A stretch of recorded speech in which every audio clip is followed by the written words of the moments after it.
Hey there, real estate agents. If you're curious why some real estate professionals are thriving right now and others are struggling to find their footing, this is the video for you. We're going to be talking about the 10 key factors that go into a thriving real estate business and why a lot of real estate agents fail, not just in a shifting market, but also in any market, and how you can avoid those pitfalls so that you can be as successful as possible. Let's get into it.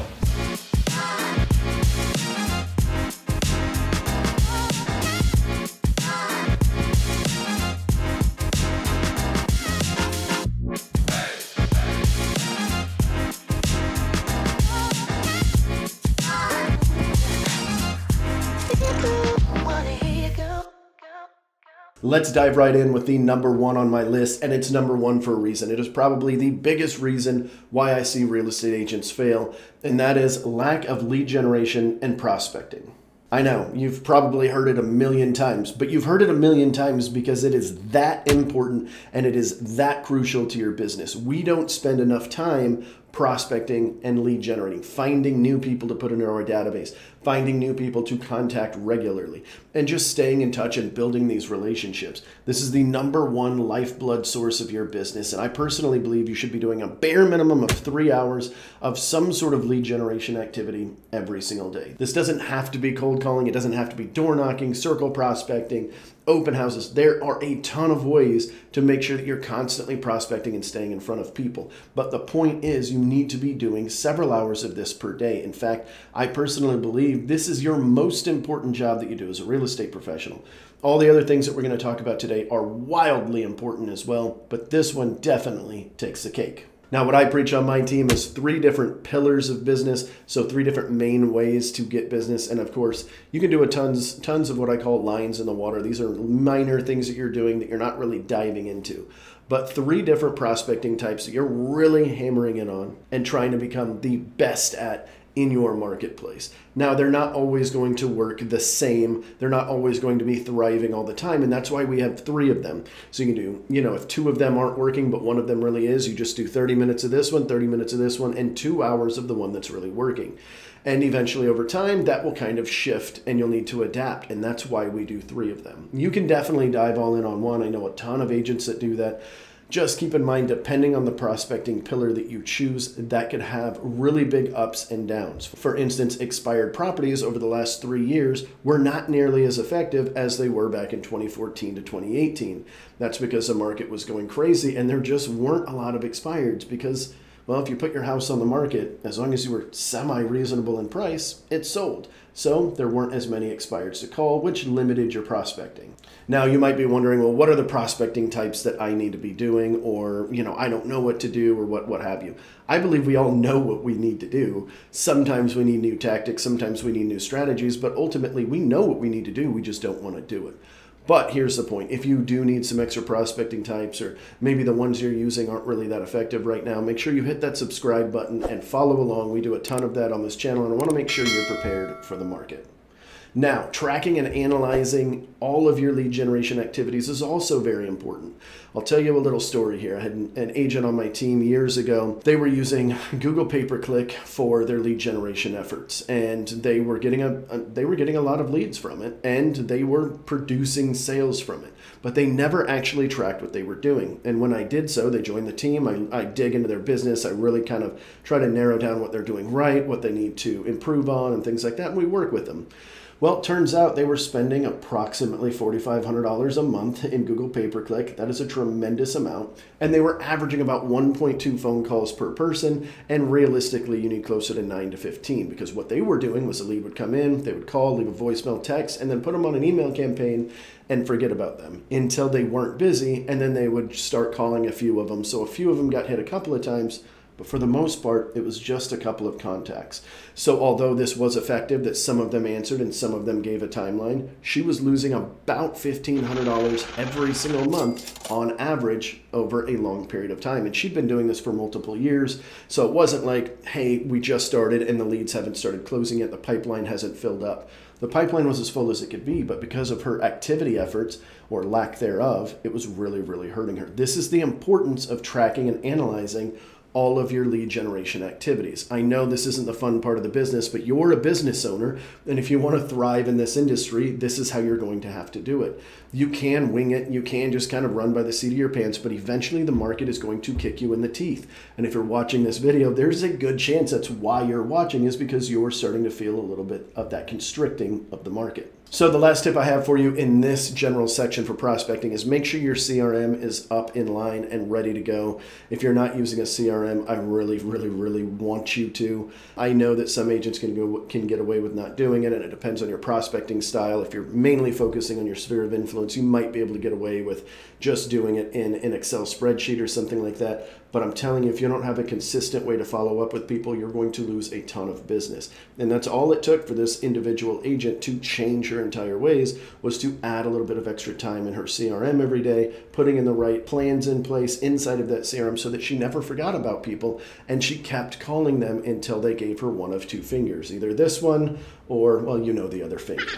Number 2 on my list is ineffective time management. This one kills a ton of agents because, well, there's only so many hours in a day, and there's only so many hours in a day you want to work before you go back to your family or go play in the pool with them if you're working from home or what have you. So making sure that your time management skills are a little bit more on point is always going to help you.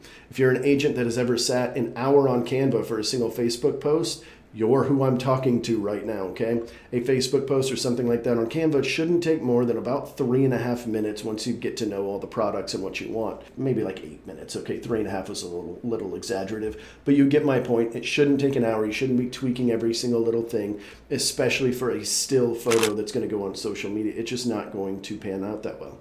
And that's just one example out of hundreds. Anything that you're doing that's taking longer than it should is going to hurt you. I forgot what the principle is called, but there's an entire principle where the time allotted for a job is going to be how long that job takes. If you give yourself a month to write a paper for school, you're going to take a month to do it. But if you give yourself a week and a half, you're going to finish it in that week and a half. Now, try to be realistic. Don't just say, I'm going to contact 100 people in 14 minutes, because that's not possible. However, you can make it a little bit more realistic and shave off a little bit more of that time so that you can spend either more time prospecting or, of course, more time with your friends and family. Time management also comes in play when we're talking about building out your schedule. So many real estate professionals just wing it. Even people I train and mentor every day and hound this stuff into will just sort of wing their day. Well, here are the 14 things I need to do today, and hopefully I can cram them in somewhere, and they're not really thinking about where they're going to cram them in. And be very wary about what you're saying yes to in your calendar. Every time you say yes to something, you're going to have to say no to something else. So my suggestion, here's how I build out my calendar. I do it the day before. First off, for the week, I do all of the important things that I need to, all of the appointments and anything else I've got to do. I do that for the week. And then each individual day, either early in the morning or the night before, I generally do mine like at the end of the workday. I do mine for the following day. I plug in everything else I need to do. This way, when somebody comes to me and they go, hey, can I steal 2 hours of your time to talk about something? Hey, can we go grab coffee and do whatever? I can make sure that I look at that and go, is that more important than the thing I was going to do? Can I push this off, or can I move it somewhere in my calendar? And another thing I like to do is make sure I put white space inside of my calendar, blank space, whatever you want to call it, flap space. As a real estate team leader myself, I have real estate professionals that come into my office, and sometimes they need a little bit of time for me on the spot versus actually booking an appointment with me. Now, I could be more strict on my calendar and say, nope, don't talk to me and book an appointment. But I want to make sure that they're getting what they need right then, because a lot of time, it's time sensitive. So by building in this white space, if they're blocking out a certain portion of my time that I have blocked for something else, I can literally just slide that into the white space, no harm, no foul. Everything goes well, and I don't have to stay here till 10 at night. Now, make sure that when you're building out your calendar, you're prioritizing it by your money-making activities first. A lot of times we get really stuck into, oh, well, my client needs me for this. Oh, well, this emergency happened over here.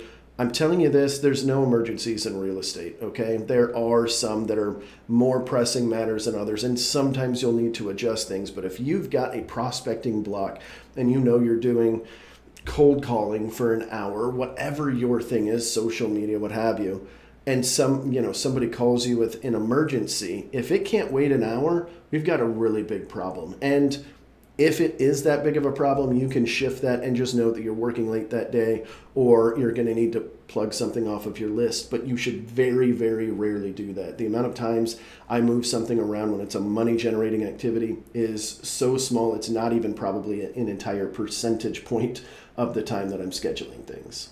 All right, I feel like we hit that one pretty good, so let's talk about the third one, is insufficient market knowledge. It blows my mind that you guys are real estate professionals and most of you guys don't have any clue what's going on in your own market. Even some of the really, really great agents that I know that are selling 30, 40, 50, 60 homes a year don't understand what's happening in their own market. I was just talking to one of my mentees about an area in our marketplace that has less than 2 months of inventory, and they were under the impression that it was a massive buyer's market in that city just because. And I said, where did you get that data? And they said, I don't know, that's what it feels like. It's got to be a buyer's market everywhere.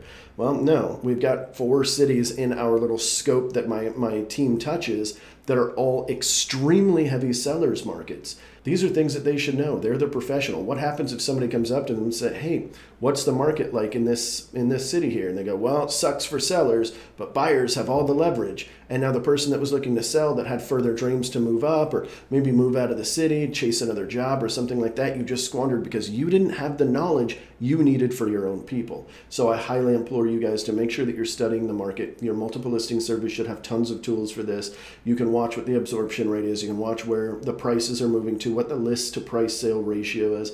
These are all very important when you're talking to people, whether they're buyers or sellers. These are all things that come into play and will really help out your clients. And furthermore, whenever we get to a place where it's a declining market, which in certain cities that is happening right now, if you don't have that knowledge and you're talking to a seller and you price it at a certain way, now you're gonna have to chase the market down when it doesn't sell in 30 to 60 days. And then you've got to do bigger and bigger jumps. Whereas if you just did a slight drop underneath of that price declining, you would have sold the property, they would have been happy, they would have made more money, you would have done so much better for them, and you're the real estate professional. This is why we're always talking about it being a professional's market right now. After COVID, the unicorn years have been gone. Now people are looking for a professional because those little mistakes right there, because you didn't want to have a tough conversation to knock them down from 350 to 330 in order to get their home sold like that and get max dollar, now you're going to end up selling at 315 because it's a declining market. That is not good for you. It's not good for the seller, most importantly. Number 4 on my list is inadequate marketing and branding. You need to brand yourself. This doesn't mean you need to get all over social media and become the biggest popular social media person, although that is a strategy.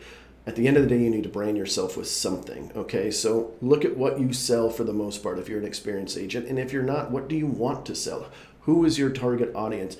And then push all of your online persona into that little realm, okay? So if you're helping VA borrowers, everything should have VA or something military related. Your profile picture should have a flag in the background. Your banner should have something that says that. You should have a program for VA borrowers to maybe get a little bit of money back on a closing or some closing cost assistance, something that sets you apart from your competition, because if not, you're just like every other real estate agent out there. And I bet if you're listening to this, if you look at your MLS statistics to see how many agents there are, I bet there's a ton. When I first started in this industry, there were 1,200 agents in my marketplace. Now there's a little over 5,200. Like, this is a big, big difference. And now some of them will be wiping out of the industry because they're not branding themselves the way they need to.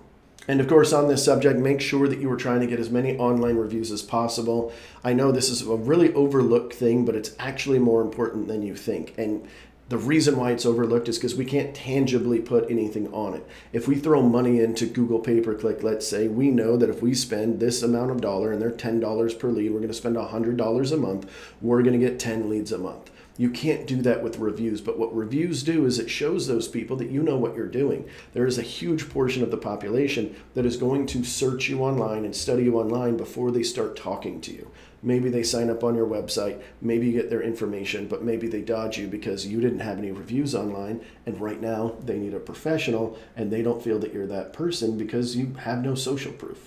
Next on my list is poor communication skills. This one blows me away because we communicate for a living as real estate professionals, and a lot of us really suck at it, and not in the way that you think. You're probably hearing me say this right now and saying I communicate very, very well in person. Like, I know what I'm saying and I know how to make them laugh and build rapport quickly.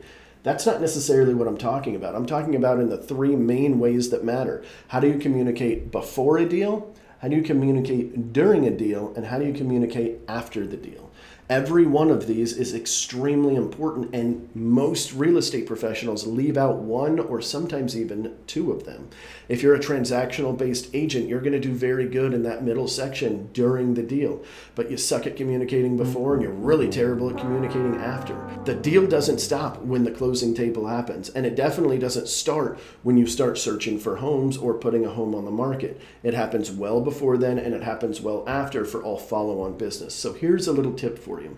Out of those three, I'll tell you right now, here's how you can figure out if you're not doing very well in one of those. You're not doing very well in your before a deal happens communication if your conversion rate sucks, right? If you're having to contact a ridiculous amount of people before one of them turns, or you feel like you're just getting lucky whenever somebody finally uses you, you're probably right. It's probably because you're not communicating enough, or your follow-up sucks, or your follow-through sucks, or your strategy sucks, or your phone etiquette sucks. Like something there is going on, and I'm sorry, but it's probably true. The second deal, if you are in the middle of a deal and you start hearing your clients get frustrated, agitated, maybe they even say a snide comment to you about your communication not being great, or you wish you would have known, or they wish they would have known something that was going on, or anything like that, and you hear it more often than 1 out of every 50 deals, probably your communication during the process is not that great. And this is going to showcase if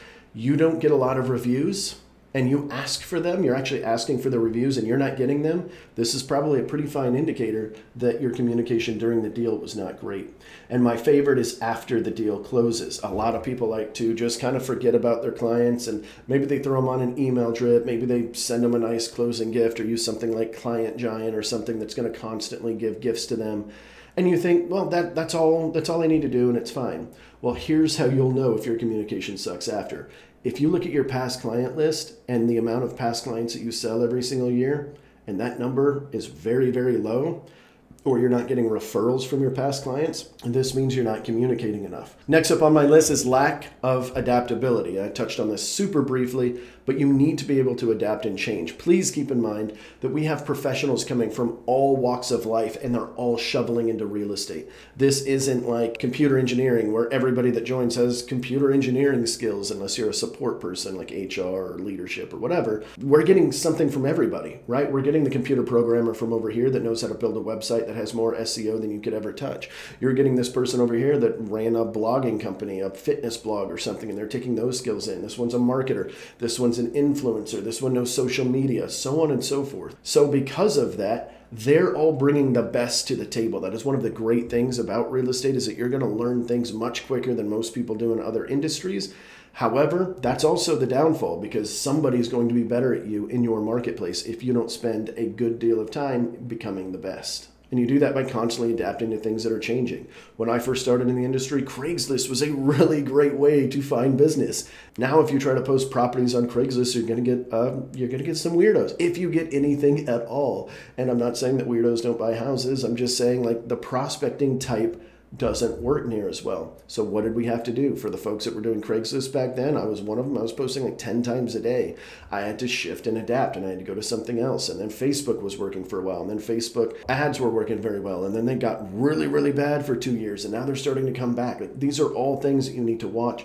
And this is why it's so important to stay in tune with the marketplace and stay in tune with everything, which we'll talk about here in just a second. Next up on my list is limited networking. And this is networking of all kinds. This includes your sphere of influence, which I kind of hit on a little bit already. You need to be constantly staying in touch with them. In fact, I believe anybody that you know that you've had a conversation with, that knows your name and that would say hi to you in a grocery store, should be contacted at a super bare minimum of every 3 months, no matter what. And sometimes I think some of them should be contacted a little bit more than that, and it doesn't have to be about real estate. Now, networking on the other side also means with industry professionals, not just real estate agents, but your title company, your loan officer, your painter, your handyman, your plumber, your electrician, so on and so forth. All of them have a sphere of influence too. And if you're providing them some business, then you should be getting some business from them in some capacity. Now, they work for a bunch of real estate agents a lot of times. So your lender, your title company, it's going to be hard for them to give you business directly, but they should be providing some sort of value somewhere. And whether that's directly them feeding into your marketing or they're providing a great customer experience for you and making you the hero all along the way, there are ways that they can do this. And keep in mind, they all have their own database of people. So if you're not asking the question, they're probably sending their business to another agent because they know people too. Now, on the subject of networking, keep in mind that networking with other real estate professionals is also a very good idea. This is why conferences can be very powerful as long as you spend it effectively, building relationships with other real estate professionals that you can pass referrals back and forth to. You have people that are leaving your city and going to another city, and they have people leaving theirs and going to yours. So making sure that you make those connections can really help your business as well.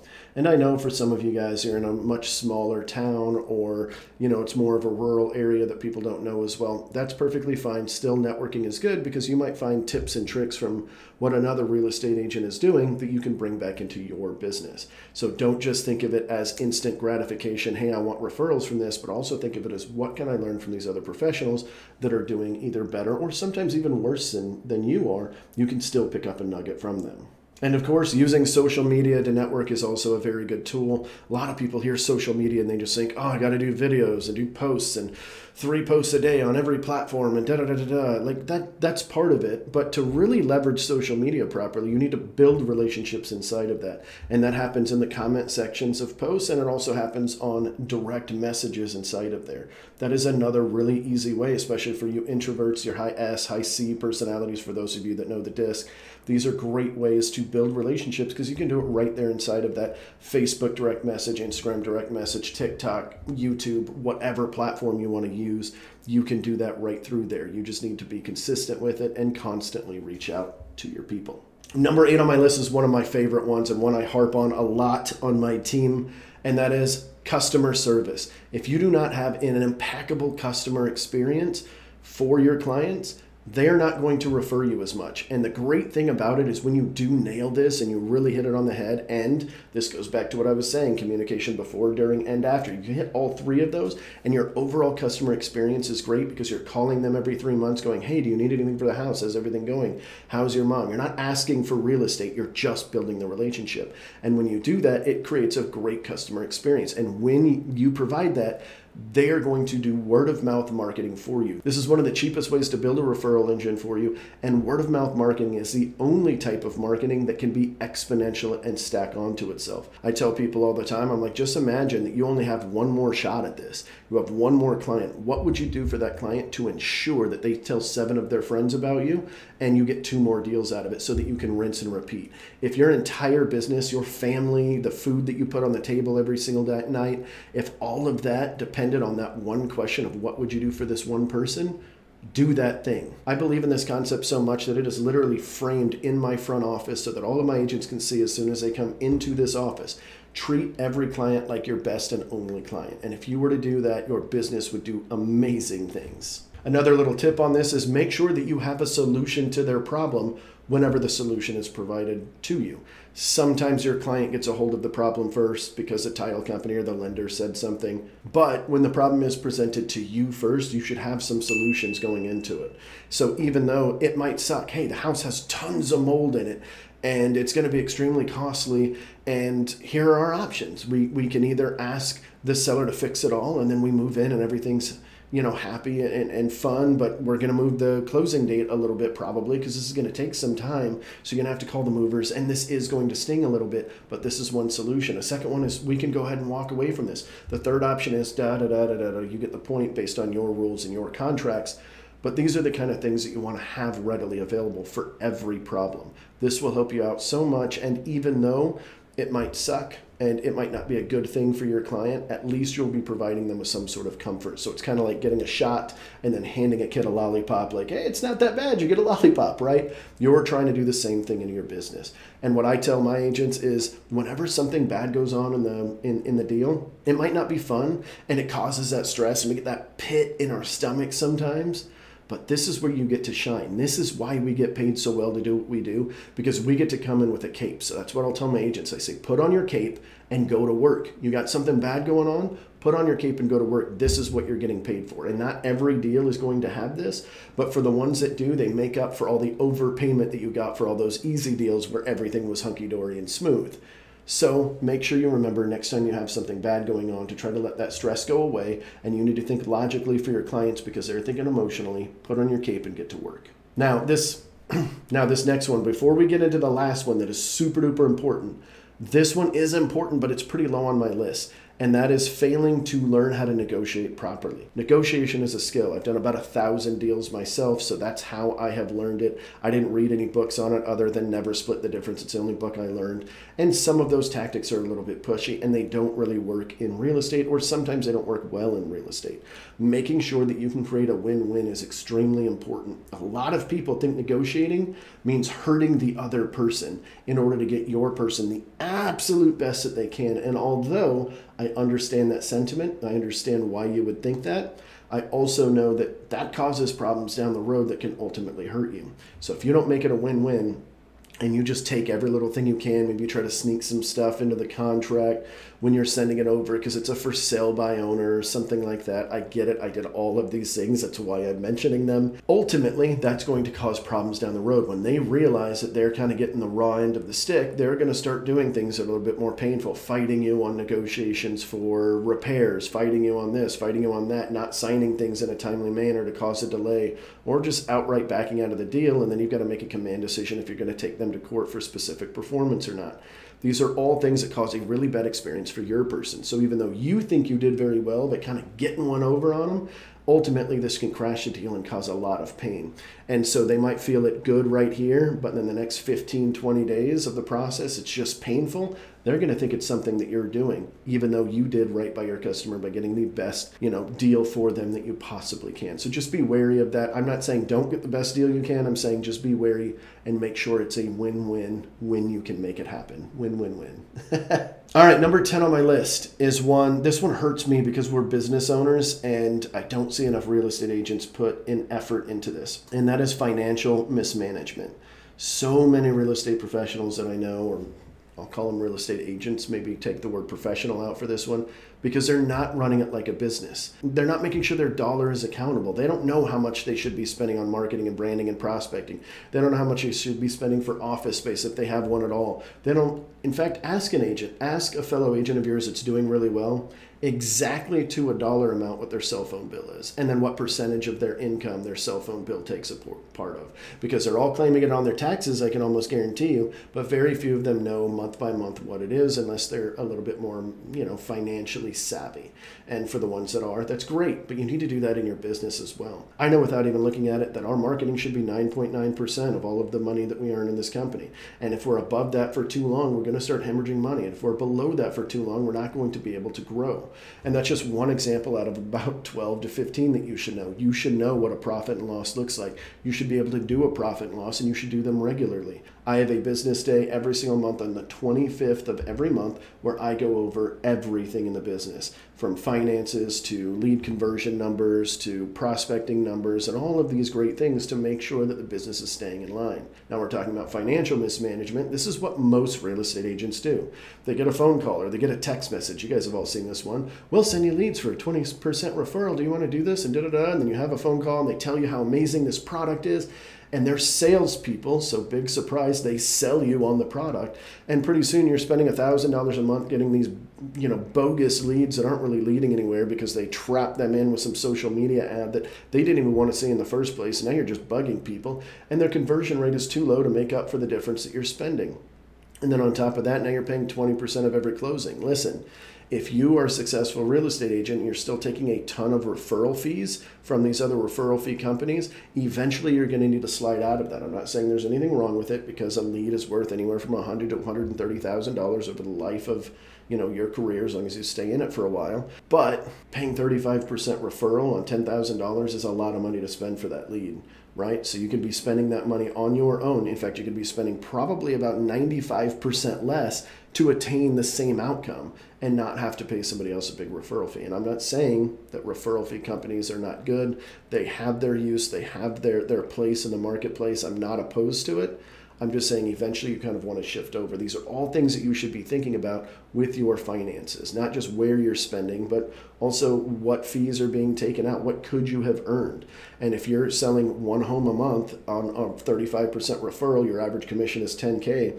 You know, if you're spending $3,000 a lead as a referral fee and you're closing one a month from it, that sounds great because you're getting that extra income. You're getting $7,000 instead of $10,000, but then you're also spending $36,000 to obtain those sales. What could you do with $36,000? I can almost guarantee you could build an entire system or go with a company that could bring you in some pretty good leads for a small fraction of that same cost.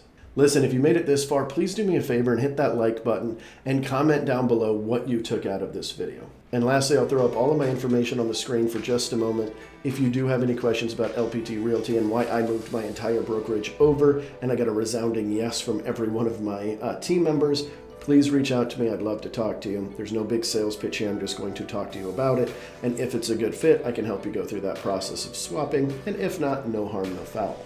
And that's all I've got for you in this video. I'll see you guys next week.